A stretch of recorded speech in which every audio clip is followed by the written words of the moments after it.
The worst advice I received was that you have to work twice as hard to get half as far. I do not agree with that at all. Newsflash, not all advice is created equal, and that's okay. You can take a page from Rukiya Kelly's playbook and reframe it. My recommendation to someone is to love yourself more than anything in this world, and everything else will flow from that. And to know who you are, know what you care about, and ensure that that aligns. Because when that aligns, then you can do the work and your work will show up the way it should. Rukiya is the global head of corporate impact and engagement at FICO. And yes, that FICO. She shapes the company's philanthropy and social impact strategy and is driven by passion. But how can we bring passion into the most mundane parts of our lives, especially outside of work? Let's find out. I'm Camila Rente, and this is Impact After Hours, a show about pursuing a life of impact on and off the clock. Rukiya, welcome to Impact After Hours. Hi, Camille. Thank you so much for having me. There's something different about you compared to when we first spoke. And that is, you are now a married woman. Am I correct? I am now a proud married woman. And when we first spoke, I was in the tail end of the planning. So it is a relief to be here and be done. I do have to say, you sounded very calm for someone who was about to get married. Well, I carry this very energy that is everything will work out as it should. And the ultimate goal of that weekend was to be married to my husband. And so as long as that happened, everything else was fine. And so that was kind of the energy I need to carry so that everyone else could feel the same way, hopefully. Would you, I guess I'm just throwing this to you because I get this question a lot. Would you ever go into business with your now husband? Absolutely. Yes, I would. I would do all the things with him. He's amazing. We both have a very deep passion for community. And he is first generation American-born Nigerian. And so for him, community, family is at the core of what we do in general. So taking care of and supporting initiatives and programs in Nigeria, but also doing work here in the communities in which we live too. So yes, I absolutely would go into business with him. I'm trying to stop myself from being so like mushy and, like overly like saccharine or whatever. But I can relate. Yes. I've been in this business for 8 years now, co-founding Human Group Media with my husband, and who's our chief creative officer. And I can't imagine doing it any other way. Right. So yeah. I connect with that deeply. Thank you. But speaking of work. Yeah. So, okay, you work at FICO, and I'm going to be honest with you, my only relationship with FICO is, guess what? You're a FICO score. But you know what? Your relationship with FICO is probably much deeper than you even realize. But that, I mean, look, it is at the foundation of what the world is when it comes to financial freedom and access. And so I'm at least happy that you are aware of what your FICO score is and what it's done, hopefully been an access tool for you. Okay, we're gonna camp out here for a little bit, but okay. Before we get into what you do at FICO, I do want to share a quote from you. Oh. That you posted on LinkedIn. I got quoted. Okay. Yes. I could have quoted the whole thing, Rukiya, but we don't have that much time. So you said, and I quote, "I used to fight for a seat at the table. Mm-hmm. Now I build the tables and I am the mic." Please tell us what you mean by that and how you got to that point. Right. So when you're coming up in corporate America, or I feel really, I mean, you can say I'm a Black woman.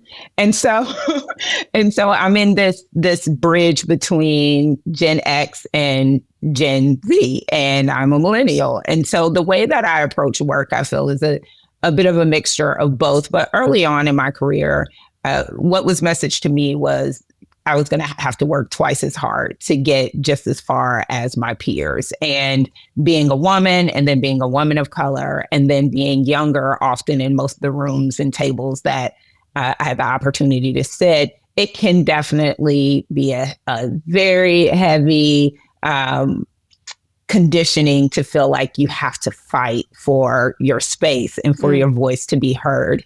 And as I continued through my career, I recognized that it was a reciprocal relationship with any of the partners and companies that I had. They weren't doing me a favor. I was bringing value to the table. I was bringing my gifts. I was bringing my skills, my lived experiences helped to make a difference for the rooms and the programs that we were creating at the companies that I've worked for. And so over time, as I began to know who I was and could show up fully, authentically as myself, I recognized I had the power to create and to bring what I know to be true about supporting communities and helping people and the importance of that being good for business. Now I can create something that hasn't been here before. And so I had the opportunity at FICO to architect FICO Impact and bring together the ways that we are making a difference in communities through our programs, through our employees with volunteerism, through the investments that we're able to make into nonprofit organizations.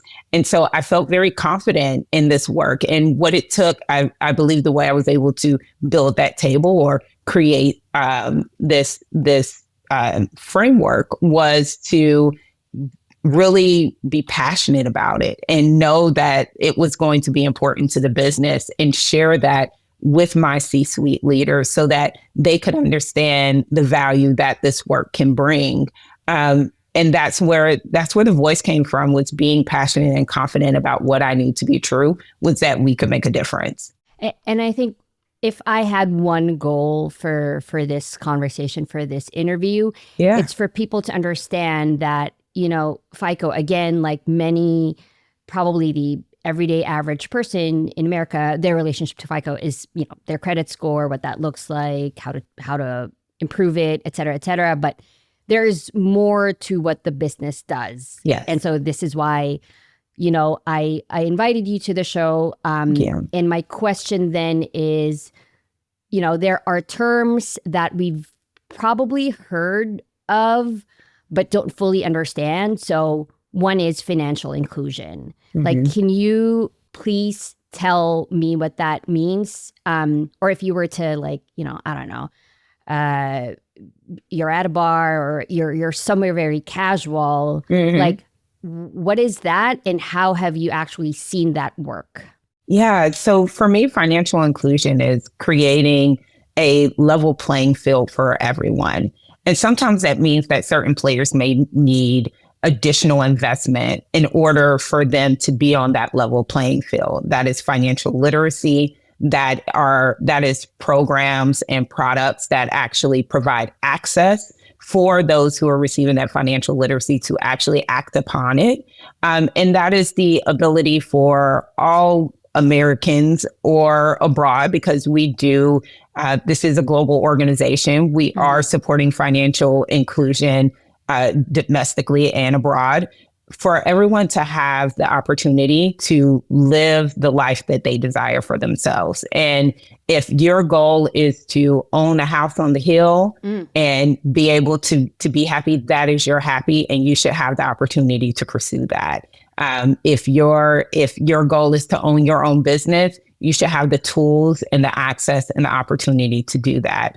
And so through the work that we're doing with FICO Impact, that is connecting with partners, that is going across public and private sectors, because we are a part of a broader ecosystem. No one organization, no one person can change and make this difference and create economic mobility for everyone. We all have to do it together. It has to be a collaborative effort. And so for me, financial inclusion is for everyone to have the opportunity to live the life that they desire for themselves. And let's even set aside like you actually working at FICO. Why is it Why is it important for people to be literate financially?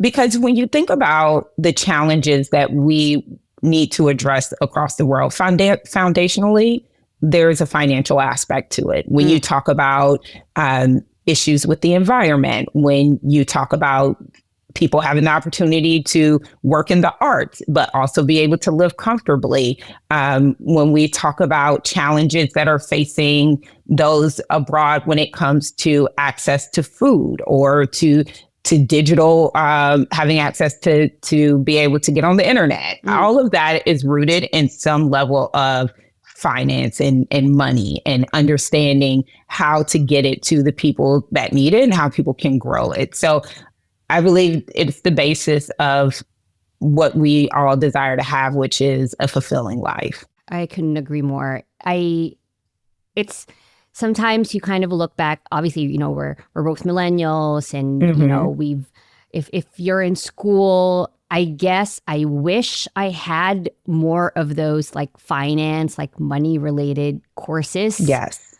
Yes. That could have prepped me for this life as an adult. Absolutely. Yeah.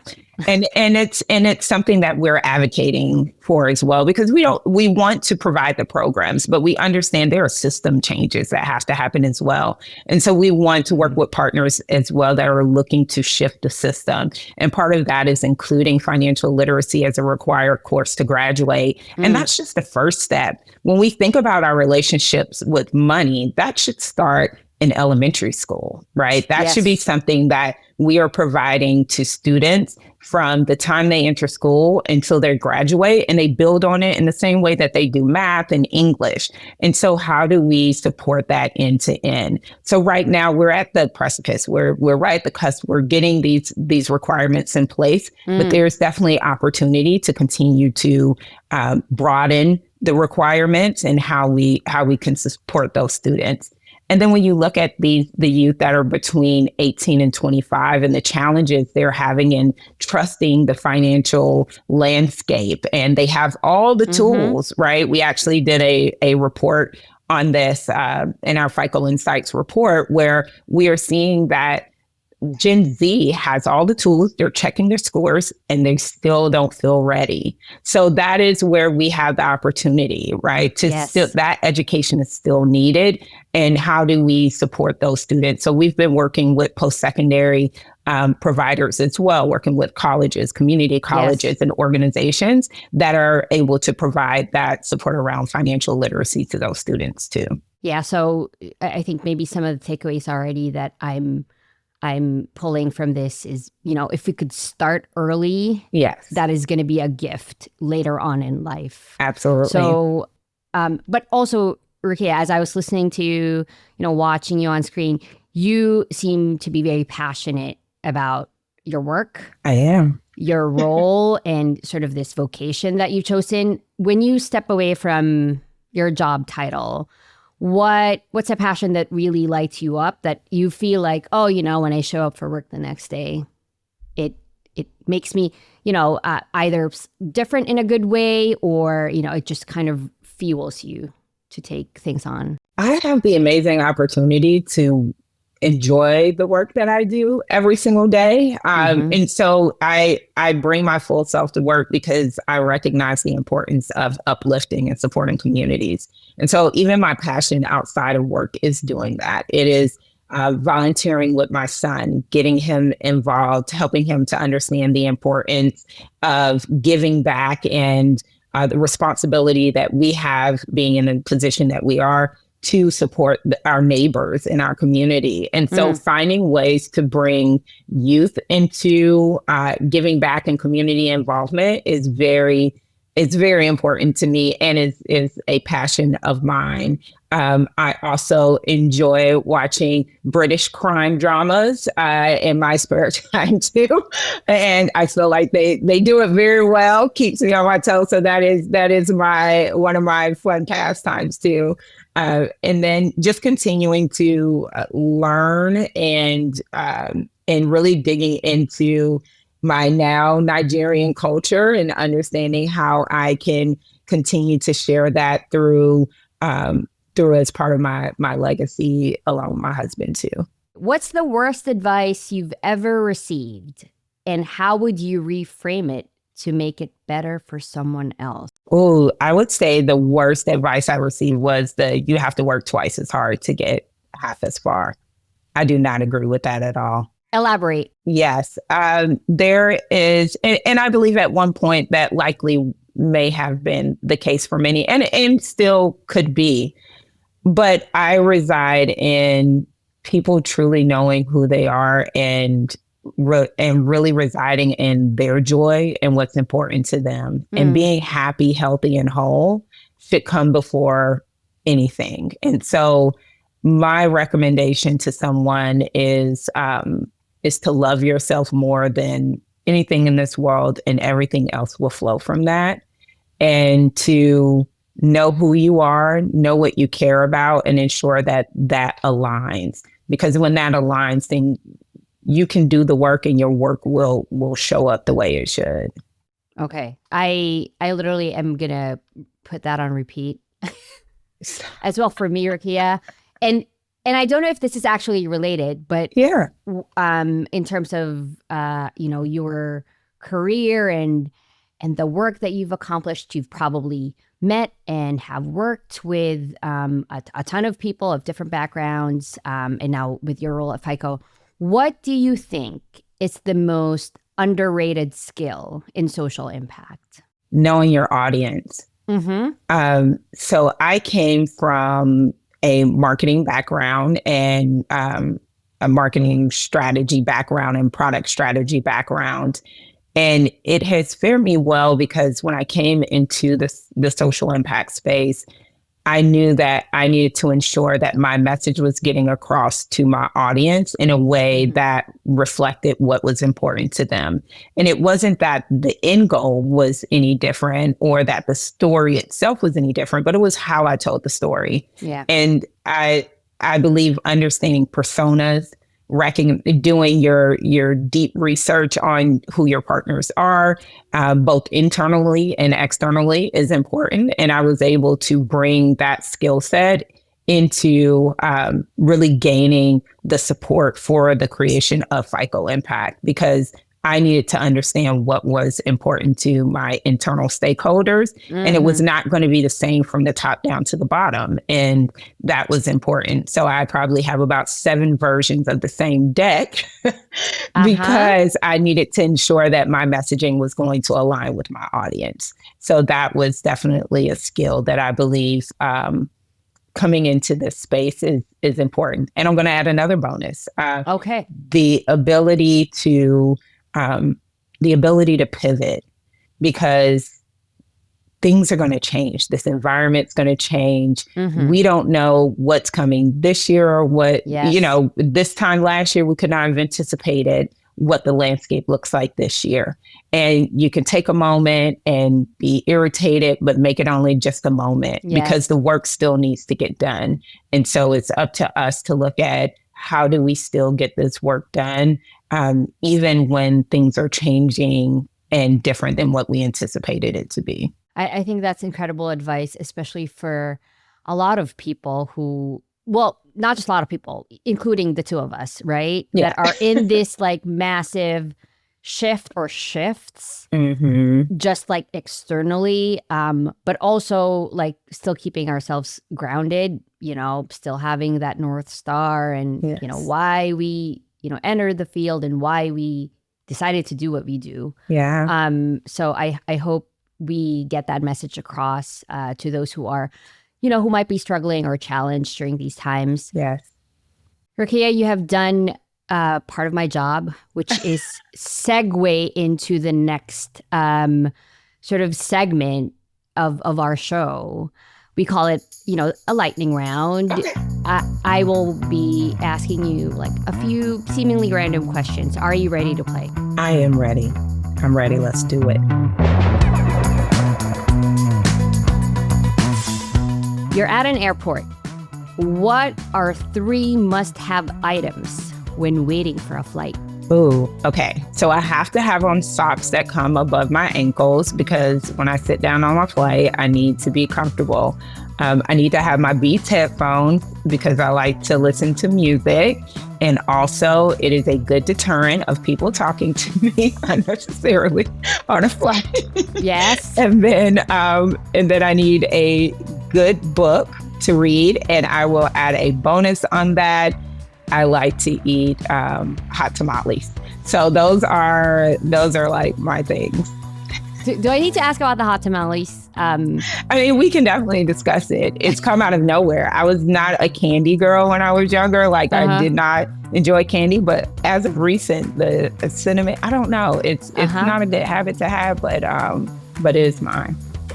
You actually boarded the plane. You actually landed at a hotel on vacation. Mm-hmm. Would we find you at the gym, the restaurant, or by the pool? Ooh, you didn't put the bar on there. So the restaurant could be the bar. It's a resto bar. Okay. Well, clearly, I think I just answered the question. You will definitely find me. That's my number one pick too. Having a nice cocktail.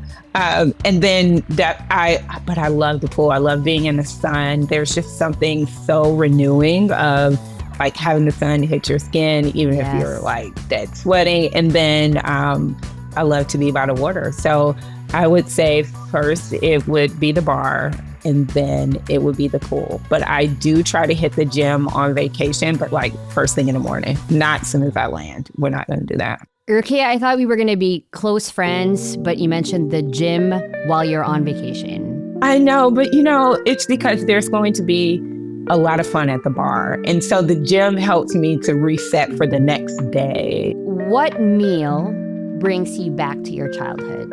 Oh, my mom's lasagna. That is like my favorite food. I didn't know, we grew up not eating red meat. So I didn't know that there was meat. So that meat was supposed to go into lasagna until I was an adult, because she made it just with like ricotta and cheese and seasoning. So yes. Oh my gosh. Okay, then that's making me hungry. So good. I do love a good lasagna. Mm-hmm. Okay, so slowing it down a little bit, Rukiya, what is your go-to self-care routine? Ooh. Okay, don't kill me. It's gonna be the gym. Rukiya, this friendship is over. I know. Just when I thought it was gonna bloom into something deeper, but the gym. Here we are. Okay, but I mean, of course, like I get obviously the benefits of exercising and all of that for good health, and also there is there's a release there obviously after going to the gym. So that's your go-to. That is my go-to when things are getting a bit crazy. I probably exercise more when I'm on the road than I do when I'm at home. Okay. Because it helps to ground me. It helps me to have some form of consistency because I'm going from hotel to hotel or flight to flight. Being able to get in the gym, I know that's going to be the thing I get to do. Sadly, Rukiya, we have come to the end.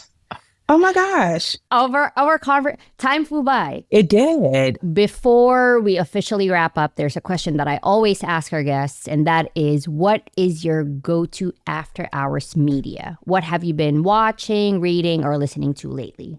Got it. So what I've been watching are every single one of Harlan Coben's remakes of his book on Netflix. I absolutely love the drama. What I thought was British, I'm now finding out maybe American. We don't know. We're going to look into it. But definitely Harlan Coben's movies on Netflix. From a book standpoint, definitely Let Them by Mel Robbins and finished 107 Days by Kamala. And from a podcast, Earn Your Leisure, Sarah Jakes Roberts has an amazing podcast as well. So I enjoy all the media, but those are my top ones. Is there anything that you want to share with our listeners before we let you go? Any final message? Yeah, I would say the reason why I've been able to be good at what I do is because it is based on my lived experiences, and it's really built my conviction for this work. And FICO Impact is about us being able to expand that access for all. And it's things that I wish I had learned earlier, and not just the credit education, but the ability to see a future where you can actually have the finances and freedom that you desire for yourself. So I would say, do the passionate work, do the work passionately, and it will always be amazing. Rukiya, thank you so much for joining me on Impact After Hours. Thank you.